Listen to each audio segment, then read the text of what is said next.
और चलिए सीधा रुख करेंगे बड़ी खबर की तरफ। शरद पवार के इस्तीफे पर सस्पेंस लगातार बरकरार है।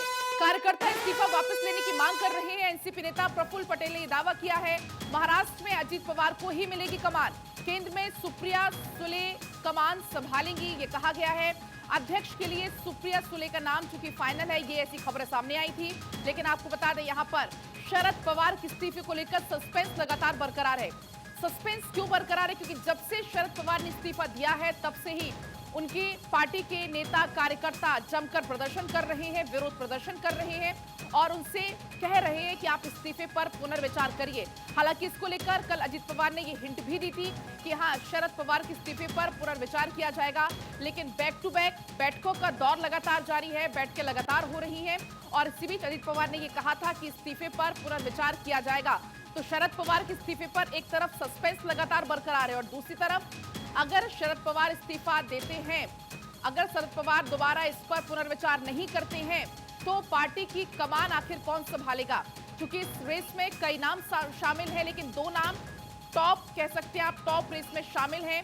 पहला उनकी बेटी यानी कि सुप्रिया सुले, दूसरा शरद पवार के भतीजे यानी कि अजित पवार। ये दो नाम टॉप दावेदार माने जा रहे हैं। एनसीपी नेता प्रफुल्ल पटेल ने यह दावा किया है। बड़ी खबर आपको बता दें कि महाराष्ट्र में अजीत पवार को ही कमान मिलेगी।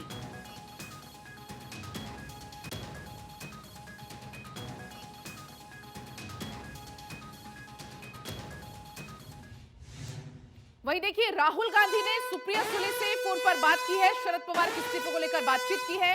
राहुल ने पवार के फैसले पर पुनर्विचार की अपील की है। एमके स्टालिन समेत कई और नेताओं से भी बातचीत की गई है। तो देखिए शरद पवार के इस्तीफे को लेकर सस्पेंस लगातार बरकरार है, संशय लगातार बरकरार है, क्योंकि एक तरफ दबाव जो नेता कार्यकर्ता है वो बना रहे हैं और इसको लेकर ही कहा जा रहा है कि हो सकता है कि शरद पवार पुनर्विचार करें अपने इस्तीफे को लेकर। लेकिन शरद पवार की अगली चाल क्या होगी ये कोई भी कभी भी नहीं समझ सकता। राहुल गांधी ने भी फैसले पर पुनर्विचार की अपील की है। आपको बता दें राहुल गांधी ने सुप्रिया सुले से फोन पर बातचीत की है। शरद पवार के इस्तीफे को लेकर यह बातचीत हुई है और आपको बता दें कि राहुल ने पवार के फैसले पर पुनर्विचार की अपील की है। एमके स्टालिन समेत कई और नेताओं से भी इस दौरान बातचीत की गई।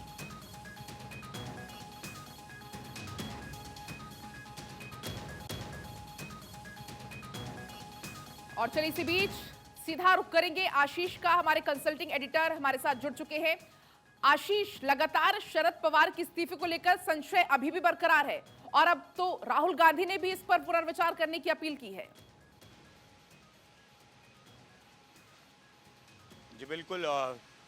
जो शरद पवार हैं वो एक ऐसे नेता हैं जो विपक्ष के लिए ग्लू का काम करते हैं, ब्रिज का काम करते हैं और कहीं ना कहीं कांग्रेस के लिए, बाकी जो विपक्ष की पार्टियां हैं उनके लिए शरद पवार का इस्तीफा देना वो एक चिंताजनक स्थिति हो सकता है। लेकिन आपको बता दूं कि आज सामना में जो छपा है उस लेख में ये कहा गया है कि ये जो इस्तीफा है शरद पवार का एनसीपी प्रमुख के तौर पर, वो कहीं ना कहीं जो ईडी की बेचैनी थी उनके पार्टी के अंदर कई नेताओं के बीच में, उसका एक फलसफा हो सकता है। उसके अलावा ये भी कहा जा रहा है कि शरद पवार ने ये फैसला कहीं ना कहीं अजीत पवार के बगावती रुख को देखते हुए भी लिया है। उनको डर था कि एनसीपी टूट सकती है, जो कि हम पिछले 2 दिन से इस पे बात भी कर रहे हैं कि शरद पवार का ये मास्टर स्ट्रोक किस लिहाज से लिया गया है। देखिए शरद पवार अपनी पार्टी में कहीं ना कहीं ये जानते हैं कि अंदर खाने कई सारी चीज़ें चल रही थी। अब सामना में खुलकर इस पर लिखा गया है तो ये चीज़ जो हर कोई दबे ज़बान से बात कर रहा था उससे साफ हो रहा है कि शरद पवार ने ये सोची समझी रणनीति रखी है अपनी पार्टी को बचाने के लिए। एक सिंपैथी कार्ड खेला है कार्यकर्ताओं में, कहीं ना कहीं एक जान फूंकने की कोशिश की है और ये दिखाने की कोशिश की है कि भले ही वो पार्टी में रहें या जिस भी पद पे, लेकिन जो कमान होगी वो उनके हाथ में ही होगी और कोशिश ये की जाएगी चाहे अजीत पवार कितना भी कोशिश कर लें आगे बढ़ने की, लेकिन शरद पवार अपने ही लोगों को उसमें आगे रखेंगे। उनकी बिसात जो होगी, जो चाल होगी, वो सब कुछ उन्हीं का होगा। बिल्कुल आशीष, ये तो शरद पवार को मौसम वैज्ञानिक कहा जाता है, सियासत का, राजनीति का, और अगला कदम उनका कौन होगा ये तो कोई नहीं पता कर सकता। लेकिन हाँ, इतना जरूर है कि उनका हर कदम सियासी गणित का ही एक चाल होती है।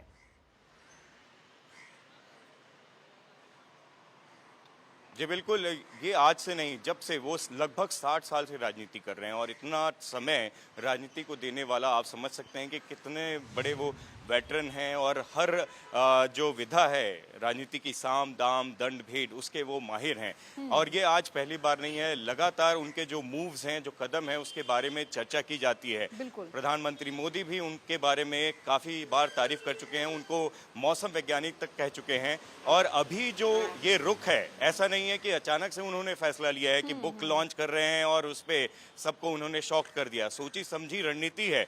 और सबसे ज़्यादा जो कूल दिखाई दिए वो अजीत पवार दिखाई दिए। तो कहीं ना कहीं उनको पता था इस चीज़ को लेकर, रोटी पलटने वाली बात या फिर सुप्रिया सुले की जो 15 दिन में दिल्ली और प्रदेश में धमाका होगा, विस्फोट होगा, वो वाली बात, इससे कहीं ना कहीं हर किसी को पता था। और एनसीपी में भी जो लोग थे उनको पता था कि अजीत पवार को लेकर जो खबरें हैं, टूटने को लेकर जो खबरें हैं, बीजेपी में जाने को लेकर, बीजेपी को सपोर्ट करने को लेकर जो खबरें हैं, वो सब चीज़ें शरद पवार को पता है। शरद पवार इससे पहले भी 2019 में मास्टर स्ट्रोक खेल चुके थे।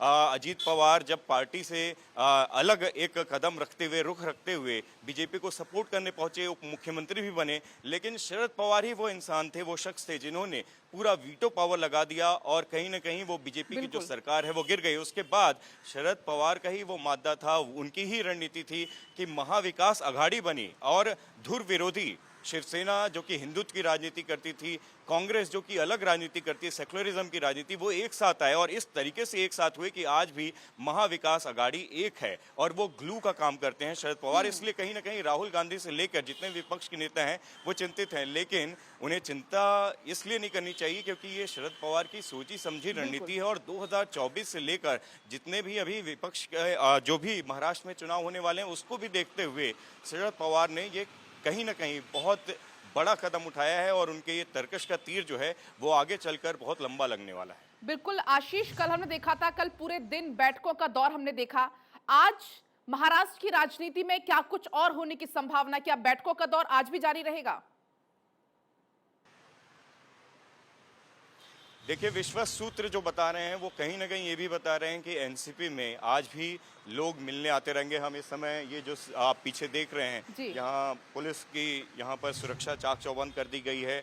यहाँ नेताओं का आना शुरू हो जाएगा क्योंकि कल भी इसी वक्त के दौरान जो नेता थे वो आने शुरू हो गए थे। हालांकि ये बताया गया था कि कोई भी औपचारिक मीटिंग नहीं हो रही है और शरद पवार के बारे में ये बताया जा रहा है, प्रफुल्ल पटेल ने भी, जो कि उपाध्यक्ष है एनसीपी के, उन्होंने कहा था कि वो अभी अपने फैसले पर पुनर्विचार करने के लिए कम से कम 2-3 दिन का समय लेंगे। लेकिन विश्वस्त सूत्र ये बता रहे हैं कि 5 तारीख को ऐलान हो सकता है कौन होगा उत्तराधिकारी शरद पवार का। हालांकि जो हमारे एक्सक्लूसिव सूत्र हैं, जो हमें जो जानकारी मिली है उनसे ये भी पता चला है कि हो सकता है कि कार्यकारी अध्यक्ष किसी को बना दिया जाए और जो कमान है वो शरद पवार खुद अपने हाथ में ही रखें। तो आप समझ सकते हैं वो न रहकर भी, अध्यक्ष न रहकर भी, उनकी जो पूरी बिसात है, जो कमान है एनसीपी की, वो उनके हाथ में रहने वाली है शरद पवार की। इसीलिए उनको बोला जाता है कि महाराष्ट्र का वो चाणक्य हैं और जो उनकी रणनीति है वो अपने हिसाब से चलते हैं और कोई भी नहीं समझ सकता कि वो किस दिशा में कब कौन सा कदम उठाएंगे। बिल्कुल आशीष, कल भी हमने देखा था किस तरीके से एनसीपी के जो तमाम नेता कार्यकर्ता हैं वो लगातार इस बात को लेकर विरोध जता रहे थे, प्रदर्शन कर रहे थे और यही मांग कर रहे थे कि आप पुनर्विचार करें। हमने पोस्टर्स भी कल देखे कि पोस्टर्स भी सामने आए थे इसको लेकर और अब ये बात भी सामने आई है कि हाँ, पुनर्विचार किया जा सकता है। क्योंकि आप भी बड़े नजदीक से इस पूरे घटनाक्रम को कवर कर रहे हैं, क्या आपको लगता है अगला कदम क्या कुछ होगा? क्या वाकई में पुनर्विचार किया जा सकता है इस्तीफे पर? देखिए, जैसे कि मैं बता रहा हूं कि फैसला जो शरद पवार ने लिया है वो सोची समझी रणनीति है। अब उस पर अगर वो पुनर्विचार करते हैं, ऐसा वो कह रहे हैं, तो वो भी उनकी पहले से सोची हुई रणनीति है। उन्होंने ये इस तरीके से अपनी बिसात बिछाई हुई है कि उनको जो चीज़ करने को कहा जाए वो पहले से वो डिसाइडेड है। आप समझ सकते हैं कि राजनीति में खासकर जो चीज़ें दिखती हैं उससे ज़्यादा जो अंदर होती हैं वो इम्पोर्टेंट होती हैं। और शरद पवार जो हैं वो दिखाएंगे कम और जो करेंगे वो ज़्यादा होगा।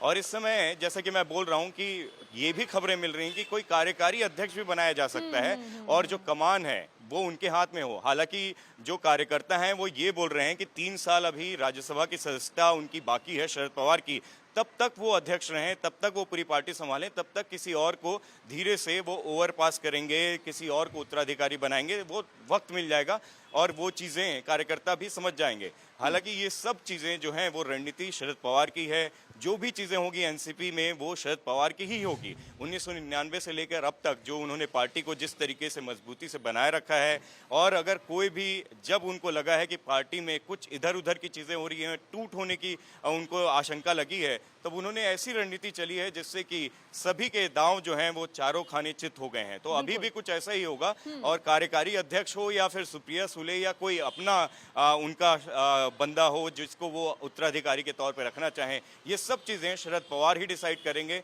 चाहे कार्यकर्ता जो भी बोलें, लेकिन शरद पवार ही सुप्रीमो हैं और वो ही इस चीज़ पे डिसाइड करेंगे। बिल्कुल हालांकि आशीष, जो आप बीजेपी इस के पूरे लोग हैं घटनाक्रम पर उनकी भी नजर एक कमाल रखिएगा। की बात दिन उन्होंने भर में कही आपसे है। हम अपडेट आगे भी लेते रहेंगे। फिलहाल आपका बहुत बहुत शुक्रिया तमाम जानकारी के लिए।